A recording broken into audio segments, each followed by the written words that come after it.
नमस्कार, मैं अमित त्रिवेदी ज्योतिषाचार्य। आज हम बात करेंगे अर्गला स्तोत्र के महिमा के अनुसंधान में।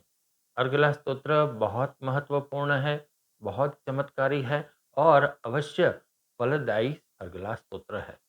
हम देवी उपासना करते हैं, माँ जगदम्बा देवी भगवती की उपासना हम शक्ति के लिए करते हैं। शक्ति जो हमारे रोम रोम में व्याप्त है, हम बोल रहे हैं तब भी शक्ति की आवश्यकता होती है, देख रहे हैं, कार्य कर रहे हैं, रात्रि को सो रहे हैं, साथ ही हम भोजन कर रहे हैं, भोजन का पाचन हो रहा है, इन सभी के लिए शक्ति की आवश्यकता है। सबसे पहले हमारे देह में प्राण शक्ति का संचार होता है, उसके बाद सभी शक्ति का संचार होता है। हम अपना जीवन उसके बाद अच्छी तरह से जी सकते हैं। वैचारिक शक्ति भी देवी भगवती की कृपा से ही हमें प्राप्त होती है। वैचारिक शक्ति मतलब जिस विचार से हम अच्छे कार्य कर सके, इसको हम दैवी शक्ति समझते हैं। जिस कार्य से हम शुभ फल प्राप्त कर सके, इसको हम देवी शक्ति कहते हैं। तो ये सभी प्रकार की शक्तियाँ हमें देवी भगवती की पूजा उपासना से प्राप्त होती है। चैत्री नवरात्रि हो गई, शारदीय नवरात्रि हो गया, गुप्त नवरात्रि हो गया, सभी प्रकार की नवरात्रि में हम माँ जगदम्बा की पूजा उपासना करते हैं। नूतन वर्ष हो गया, कोई विशेष दिन हो गया, घर में कोई विशेष पूजा हो गई, तो इन सभी दिनों के अवसर में हम देवी भगवती की उपासना करते हैं। किंतु नित्य पूजा में भी हमें देवी भगवती की उपासना करनी चाहिए। देवी भगवती की पूजा उपासना के लिए अनेक प्रकार के स्तोत्र हमारे शास्त्र में है, किंतु जैसे मैंने कहा, अर्गला स्तोत्र बहुत फलदायी है। अब अर्गला स्तोत्र जो है, वो किस प्रकार से महत्वपूर्ण है, ये सबसे पहले आप जान लीजिए। पूरे विस्तार से मैं आपको अर्गला स्तोत्र के अनुसंधान में यहाँ बता रहा हूँ।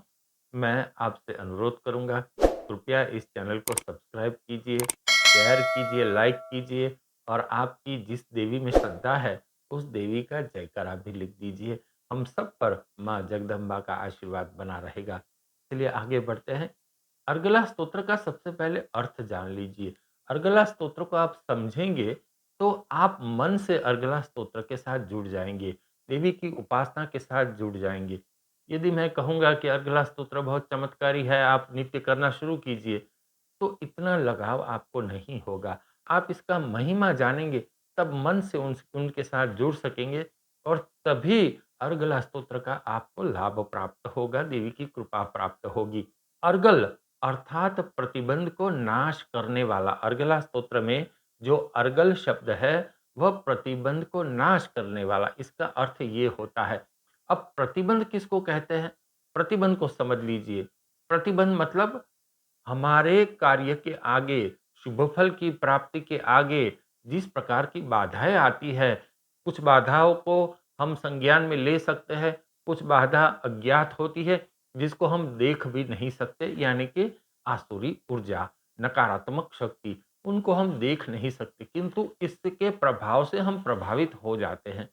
और साथ ही जो कुछ ऐसी बाधाएँ होती हैं जिसको हम देख सकते हैं कि भई जैसे रोग है, कोई शत्रु है, कोई कार्य अटक रहा है, ये सभी हम देख सकते हैं, किंतु हमारे अनेक प्रयत्नों से भी उस कार्य की बाधा दूर नहीं होती है और हमें सफलता प्राप्त नहीं होती है।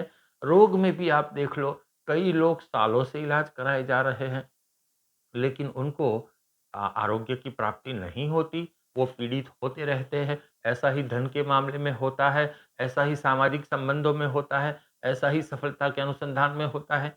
विद्यार्थी गण को भी इस प्रकार से प्रतिबंधों का सामना करना पड़ सकता है। तो इन सभी प्रकार के प्रतिबंधों का नाश करने में सक्षम ये अर्गला स्तोत्र है।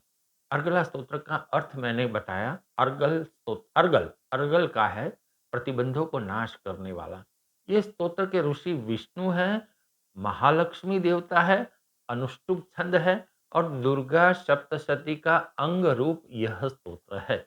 अब जैसे ही अर्गला स्तोत्र पढ़ेंगे, तो सबसे पहला नाम आप आएँगे, ओम नमः चंडिकाय। इस प्रकार से माँ जगदम्बा का जयकारा आता है। उसके बाद आता है मार्कंडेय उवाच। मार्कंडेय उवाच, यह ऋषि का नाम है जो जिसने यह अर्गला स्तोत्र का गान किया है, जिसके द्वारा हमें भेंट दी गई है। मार्कंडेय ऋषि बहुत सिद्ध ऋषि थे, तपस्वी ऋषि थे।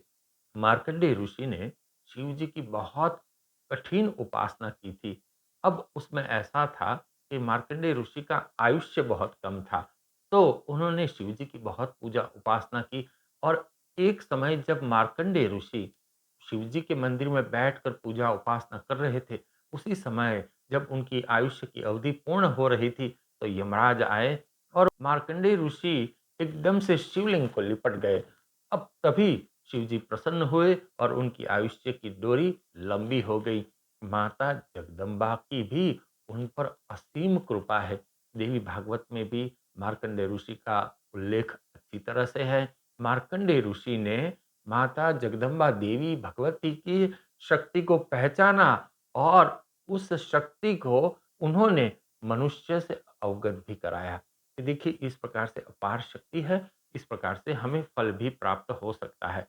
अब अर्गला स्तोत्र का आप गान करने जैसे प्रारंभ करोगे, ऐसे ही सबसे पहला श्लोक आएगा, जयंती मंगलाकारी भद्रकाली कपालिनी दुर्गा क्षमा शिवा धात्री स्वाहा स्वधा नमोस्तुते। इस प्रकार से 11 अलग-अलग प्रकार की देवी के नाम का स्मरण आएगा। हम 11 अलग-अलग प्रकार की देवी के नाम का स्मरण करेंगे। उसके बाद अर्गला स्तोत्र, ये पहला श्लोक है, उसके बाद आगे ये स्तोत्र का प्रारंभ होता है। अब ये जो अलग-अलग प्रकार की देवी है, देखिए शास्त्र में कोई भी बात यूँ ही नहीं लिखी गई है, कि चलो एक लिख दिया, कुछ प्रास बिठाने के लिए, कुछ गान का मीटर बिठाने के लिए कुछ लिख दिया, कुछ बोल दिया। ऐसा बिल्कुल नहीं है। सभी बातें अर्थ के अनुसंधान में है, उसकी कृपा के अनुसंधान में है। 11 अलग-अलग प्रकार की जो देवी है, उसमें सबसे पहला नाम आता है जयंती। जयंती देवी भक्तों को विजय दिलाने वाली है। किस प्रकार से हमें कृपा प्राप्त होती है, ये 11 देवी किस प्रकार से हमें कृपान्वित करती है, ये सुनिए। जयंती देवी जो है, वो विजय प्राप्त करने वाली देवी है। मंगला देवी मोक्षदायिनी है। हमारा अंतिम लक्ष्य तो मोक्ष प्राप्त करना है, तो मंगला देवी जो है, हमें मोक्ष दिलाती है। काली देवी, काली माता जो है, आसुरी शक्ति को हरने वाली है।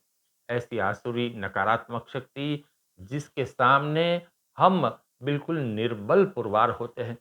कुछ हमसे भी बड़े लोग मान लो आपके सामने आ गए, आपको आपके सामने अड़ गए, किसी ने ठान ली इनका तो काम होने ही नहीं देना, तो ऐसे लोगों को माँ जगदम्बा काली माता यह उनकी बुद्धि ठिकाने पर लाती है और हमारा काम आगे बढ़ता है। अब आता है भद्रकाली देवी। भद्रकाली देवी भी भक्तों को मंगल प्रदान करती है। इस प्रकार से वो शुभ कार्य में सम्मिलित होते हैं। माँ के जो भक्त है, वो शुभ कार्य में ही प्रेरित होते हैं। जो नकारात्मक कार्य है, जो आसुरी कार्य है, उस कार्य में वो लोग कभी सम्मिलित नहीं होते, उस कार्य के लिए प्रेरित भी नहीं होते। उसके बाद में कपालिनी देवी का स्मरण भी है। तो कपालिनी देवी कैसी है? हाथ में खोपड़ी है, गले में मुंड माला उन्होंने धारण की हुई है और वो आसुरी शक्ति का विनाश करती है। कौन सी आसुरी शक्ति? हमारे मन में जब आसुरी शक्ति का आविर्भाव होता है, उसका भी विनाश अवश्य होना चाहिए और ये काम भी यहाँ कपालिनी देवी करती है। साथ ही जो लोग भूत, प्रेत आदि से मन में पीड़ित रहते हैं और उनको भय सताता है, तो वो भय भी कपालिनी देवी बिल्कुल निर्मूल करती है। देखिए इस दुनिया में निर्भय जीना वो बहुत बड़ा भगवान का वरदान होता है। हम अगर निर्भय रह के जी सकते हैं, तो ये समझिए देवी भगवती की कृपा प्राप्त हो गई है। तो निर्भय जीवन जीने के लिए ही ये कपालिनी देवी हमें बहुत कृपा देती है। उसके बाद आता है दुर्गा देवी।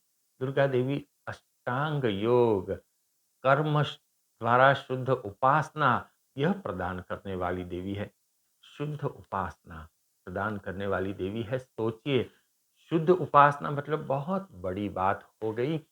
पूर्ण रूप से पवित्रता, पूर्ण रूप से प्राप्ति की गारंटी, यह है शुद्ध उपासना। तो यह शुद्ध उपासना हमें दुर्गा देवी की कृपा से प्राप्त होती है। फिर आता है क्षमा देवी। क्षमा देवी का बहुत बड़ा महिमा है, उनका रोल बहुत बड़ा है। हम कोई भी कार्य करते हैं, हम तो पामर मनुष्य हैं। देवी भगवती की पूजा उपासना करते हैं तो बिल्कुल ये संभव है कि हमारे द्वारा कोई भूल भी हो जाती है, कोई क्षति रह जाती है।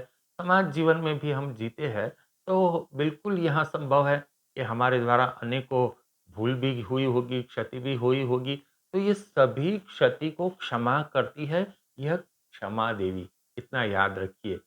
उसके बाद आता है शिवा। शिवा मतलब पार्वती देवी। शिवा देवी जो है कल्याणकारी है। अंततः यह भक्तों की कल्याण करती है शिवा देवी। और धात्री, धात्री देवी का भी यहाँ स्मरण होता है। धात्री देवी संपूर्ण प्रपंच को नाश करने वाली है। ये प्रपंच मतलब क्या? कॉन्स्पिरसी जिसको हम अंग्रेजी में कहते हैं। हमारे पीछे अनेकों लोग कॉन्स्पिरसी करते हैं, ऐसा षड्यंत्र करते हैं कि जिससे कोई आगे न बढ़े, वो चाहे किसी भी प्रकार का हो। कुछ लोग काले जादू का सहारा लेते हैं, कुछ लोग अलग प्रकार से प्रपंच करते हैं। ये सभी प्रपंच का नाश करने में सक्षम यह धात्री देवी है और हमको भी प्रपंच से मुक्त रखती है कि हम भी किसी के पीछे प्रपंच न कर सके। इसकी कृपा धात्री देवी से प्राप्त होती है। अंत में है स्वाहा। स्वाहा देवी जो है यज्ञ भोग ग्रहण करके देवों को पोषण देने वाली देवी है। जब हम यज्ञ करते हैं तो आहुति देते हैं, ऐसे तो अंत में स्वाहा बोलते हैं। मंत्र बोल के अंत में स्वाहा, स्वाहा का स्मरण करना अत्यंत आवश्यक होता है क्योंकि यह स्वाहा देवी जो है, यही माध्यम है कि जो हम यज्ञ में आहुति देते हैं, वो देवताओं द्वारा स्वीकार होता है। वो उन्हीं के माध्यम से होता है। और है स्वधा देवी। स्वधा देवी पितरों का पोषण करने वाली है। पितरों का पोषण करना बहुत आवश्यक है। हम श्राद्ध कर्म भी करते हैं वर्ष में एक बार। ये श्राद्ध कर्म के अलावा भी नित्य रूप से पितृ को याद करना, पितृ को स्मरण करना, पितृ को पोषण देना बहुत आवश्यक है। तो यह जो पोषण है, हमारे द्वारा स्वधा देवी पितृ को पोषण देती है। तो एक प्रकार से मैं कहूँगा कि ये सर्वांगी परिपूर्ण अर्गला स्तोत्र है। वह भक्तों के मनोरथ को सिद्ध करने में सक्षम है। अब अर्गला स्तोत्र में कुल 26 श्लोक है। प्रत्येक श्लोक की 2 कड़ी है। 26 श्लोक में से 23 श्लोक जो है 23 श्लोक, उसमें क्या है दूसरी लिटि जो है, दूसरी लिटि हर एक श्लोक में कॉमन है। क्या है दूसरी लिटि? रूपम देहि जयम देहि यशो देहि द्विषो जहि। इस प्रकार से ये दूसरी लिटि है। इसका अर्थ क्या हो गया? हम बार-बार देवी से प्रार्थना करते हैं, ये देवी हमें जय प्राप्त हो, हमें यश प्राप्त हो, हमें आरोग्य प्राप्त हो और हमारे शत्रुओं का शमन हो। ये चीज़ हम बार-बार माँ जगदम्बा देवी भगवती से माँगते हैं जब स्तुति करते हैं तो। वैसे तो मार्कंडेय ऋषि ने ये माँगा है हमारे लिए और हम उसका गान करते हैं तो उसकी कृपा हमें प्राप्त होती है। बार-बार एक बात कही गई है देवी को एक प्रकार से, एक ही स्तुति हम बार-बार एक ही लाइन बार-बार कहते जाते हैं। क्योंकि काम बिगड़ता है जब हमारा, तो मोटा-मोटी ये जो मैंने बात कही कि भई हमें जय प्राप्त कीजिए देवी, यश प्राप्त कीजिए, आरोग्य प्राप्त कीजिए और हमारे शत्रुओं का शमन हो। ये अगर नहीं होता है, तो हमारा काम बिगड़ जाता है, हम बस घूमते रह जाते हैं और सफलता नहीं होती, सुखी जीवन हम जी नहीं पाते। और अन्य जो सभी श्लोक है, सभी श्लोक में जो पहली लिपि है, उसमें भी देवी भगवती से सुख, आरोग्य, विद्या, लक्ष्मी, पाप का विनाश, पुण्य का उदय। पाप का विनाश होना तो अच्छी बात है, लेकिन पुण्य का उदय भी तो होना चाहिए। तो ये पुण्य का उदय होता है। पाप का विनाश, पुण्य का उदय, व्याधि का नाश। शरीर में अगर कोई रोग है, तो हम कोई पुण्य कार्य नहीं कर सकते। किसी भी प्रकार का कार्य हम नहीं कर सकते। तो व्याधि का यहाँ विनाश होता है, द्वेषियों का विनाश, यह भी देवी भगवती से माँगा गया है। संतान प्राप्ति, संतान प्राप्ति मतलब पुत्र हो गया, पुत्री हो गई, यहाँ संतान प्राप्ति के अनुसंधान में कहा गया है। अगला स्तोत्र जो सालों पहले, युगों पहले लिख ये कहा गया, मार्कंडेय ऋषि ने रचा है, उसके अंदर पुत्र प्राप्ति की भी बात है, सुखी दाम्पत्य जीवन की भी बात है। ये बातें सब मांगी गई है देवी भगवती से। एक प्रकार से मैं कहूँ कि ये अर्गला स्तोत्र जब हम करते हैं पूरी श्रद्धा से, तो बस ये मान के चलिए कि हमारे जीवन में किसी भी प्रकार की कमी हमें नहीं लगेगी। अब 12वां श्लोक जो है, 12वें श्लोक में क्या लिखा है? देहि सौभाग्यम आरोग्यम, देहि में परमम सुखम, रूपम देहि जयम देहि यशो देहि विशो जहि। देहि में सौभाग्यम, मुझे भाग्यशाली बनाओ, मुझे भाग्य का वर प्राप्त हो। अब जिसका भाग्य बलवान हो, उसका तो क्या ही कहना। तो यहाँ भाग्य भी देवी भगवती से मांगाया गया है। देवी भगवती हमें भाग्य का बल भी प्राप्त करवाती है, आरोग्य देती है और परम सुखम, परम सुख, सुख की सर्वोच्च स्थिति को मांगाया गया है। कोई ऑर्डिनरी सुख की बात नहीं की गई, परम सुख की बात की गई है। देवी से ये परम सुख की बात की गई है। तो देवी परम सुख भी हमें देती है, प्रदान करती है। वहीं 13वें श्लोक में कहा गया है, विदेहि द्विषताम नाशम, विदेहि बलमुच्चके, रूपम देहि जयम देहि यशो देहि विशो देहि। विदेहि द्विषताम नाशम, मेरे द्वेषियों का विनाश हो और मुझे बल प्राप्त हो। किस प्रकार का बल प्राप्त हो? बल की बात आती है तब हम तुरंत सोच लेते हैं कि बाहुबल हमें प्राप्त हो। बाहुबल के साथ-साथ आत्मिक बल प्राप्त हो, वैचारिक बल प्राप्त हो, हम शुभ विचार से प्रेरित हो, हमारा आत्मा मजबूत रहे और हम कोई भी कार्य में अडिग रहे, डर न जाए और इस प्रकार से बाहुबल भी प्राप्त हो। तो हम एक सफल मनुष्य के रूप में इस पृथ्वी पर सार्थक जीवन जी सके। अब 16वें श्लोक में कहा गया है, ये भी सुन लीजिए। ये अर्गला स्तोत्र का मैं कुछ श्लोक का महिमा कह रहा हूँ, ध्यान से सुनिए, पूरा वीडियो देखिएगा। 16वें श्लोक में क्या कहा गया है? विद्यावंतम, यशस्वंतम, लक्ष्मीवंतम जनम कुरु, रूपम देहि जयम देहि यशो देहि विशो देहि। विद्यावंतम, हे देवी मुझे विद्या प्राप्त हो। जो विद्यार्थी गण है, जो स्टूडेंट है, उनके लिए तो यह उत्तम स्तोत्र है, क्योंकि विद्या भी यहाँ देवी से मांगी गई है। देवी यहाँ विद्या भी प्राप्त करवाती है। किंतु जो प्रोफेशनल है, उनको भी विद्या तो चाहिए, उनको भी जीवन भर कुछ न कुछ तो सीखना ही है। तो यहाँ विद्यावंतम, यशस्वंतम, यश प्राप्त हो। किस प्रकार से? हम जो कार्य करें, वो यूँ ही ना निकल जाए। हम जो कार्य करें उसका फल प्राप्त हो, दुनिया में हमारा यशोगान हो, हमारी प्रतिष्ठा बनी रहे, ये माँगा गया है। साथ ही लक्ष्मीवंतम जन्म कुरु, भाई सभी करेंगे लेकिन पैसों का क्या? पैसा भी तो मिलना चाहिए। तो यहाँ लक्ष्मीवंतम जन्म कुरु, हमें धन प्राप्ति भी हो, धन भी माँगा गया है। देवी धन भी यहाँ प्रदान करती है उनके भक्तों को। अर्गला स्तोत्र का 24वाँ श्लोक, वह भी बहुत महत्वपूर्ण है। वहाँ लिखा है, पुत्रं देहि, धनं देहि, सर्व कामांस देहि मे, रूपम देहि, जयम देहि, यशो देहि, द्विषो देहि। मुझे पुत्र की प्राप्ति हो, यानी कि संतान की प्राप्ति हो, धन की प्राप्ति हो। ऐसा धन जो पीढ़ी दर पीढ़ी आगे बढ़ता रहे। ऐसा नहीं कि ये सिर्फ़ मेरे तक ही सीमित रहे, आगे कैरी फॉरवर्ड हो। ये संस्कार अच्छे आगे कैरी फॉरवर्ड हो, शुभ लक्ष्मी आगे कैरी फॉरवर्ड हो और धीरे-धीरे हमारी पीढ़ी आगे बढ़ती जाए। देवी से यह कृपा माँगी गई है, सर्व कामांश्च देहि मे। मेरे मन में जो भी शुभ कामना है, वह सभी शुभ कामना की पूर्ति हो और मैं सभी शुभ कामना से ही प्रेरित रहूँ। मेरे मन में सदा शुभ विचार का आवागमन हो और इन सभी की पूर्ति हो। ये भी चीज़ यहाँ देवी से मांगी गई है। उत्तरांदेही मतलब संतति देना। आगे हमारी पीढ़ी में संतति आती रहे, संपत्ति भी आती रहे और सभी शुभ फल से प्रेरित हो। इस प्रकार से यहाँ देवी से कृपा मांगी गई है। अर्गला स्तोत्र सच में चमत्कारिक स्तोत्र है।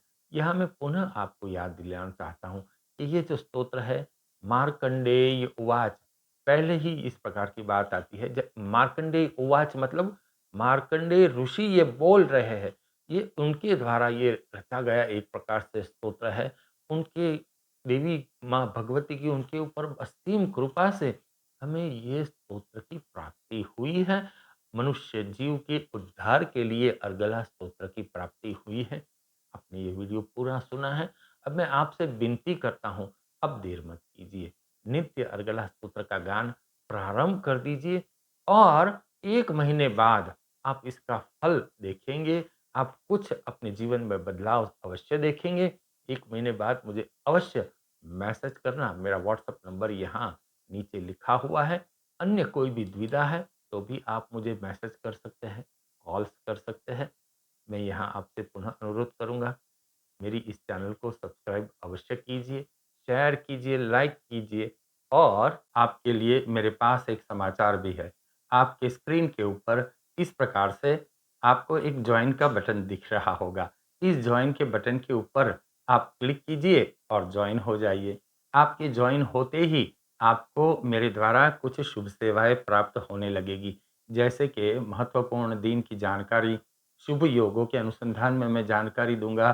कोई विशेष दिन है तो उसका शुभ समय कौन-सा है, इसके अनुसंधान में मैं आपको जानकारी दूँगा और यह सब जानकारी आपके जीवन को सुखी और समृद्ध बनाने के लिए बहुत मददगार पुरवार होगी। तो कृपया आप जॉइन हो जाइए और हम दोनों एक साथ जुड़ जाएँगे और जीवन के प्रति सुखी और संपन्न लक्ष्य हासिल करने में प्रयत्नशील रहेंगे। आपके जॉइन होते ही आपको शुभ सेवाएँ प्राप्त हो जाएगी और हम और आप कुछ शुभ कार्यों के लिए जुड़ जाएँगे। नमस्कार।